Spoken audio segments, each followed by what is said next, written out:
Hello, and welcome to the class. I am your professor, Suzanne Forrest. This week we'll be talking about the False Claim Act. The False Claim Act is a very powerful tool that the government has in fighting fraud and abuse.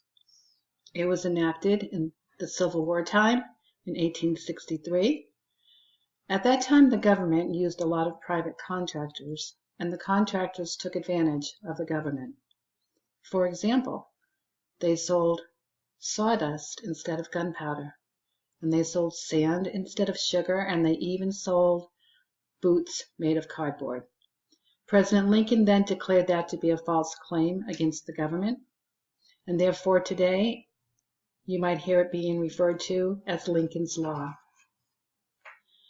Now, any person who knowingly makes, uses, or causes to be made as a false record or statement is liable to the United States government.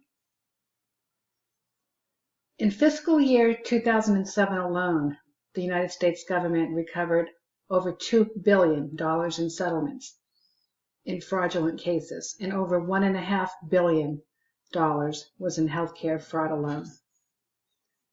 The False Claim Act covers healthcare persons such as physician practices, professional corporations, nursing homes, pharmaceutical companies, laboratories, ambulance companies. It's a long list of organizations. The consequences for violating the False Claim Act are several and serious. The person or the organization may be temporarily suspended or even permanently disbarred from participating in any federal health care programs such as Medicare and Medicaid. The penalties are $5,500 to $11,000 per claim, and they are added up to the total recovery. So therefore it could run into tens of millions of dollars. And that is actually before triple damages are assessed. Frequently, healthcare fraud claims are brought to the attention to the government by a whistleblower. A whistleblower is oftentimes referred to as a relator. The term qui tam is Latin for who as well. So a whistleblower claim is considered a qui tam claim. The relator may be represented by an attorney, and if the government decides not to take the case, the private citizen can still bring forth the claim to the government. There are many risk areas for healthcare providers under the False Claim Act. Services not being delivered, yet billing for them. Filing a claim for patients that don't exist.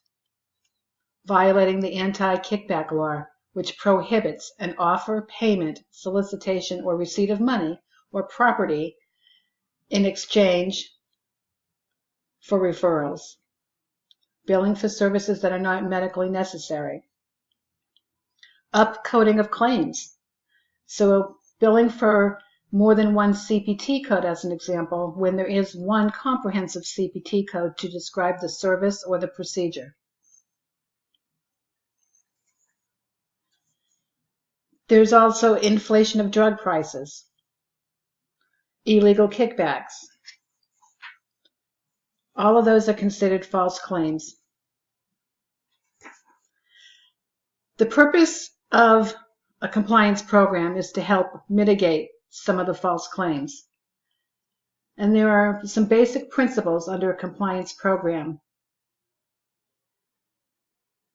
The principles are outlined and mirrored off of the federal sentencing guidelines. So there should be policies and procedures. There should be written codes of conduct. There should be a process for identifying and reporting violations.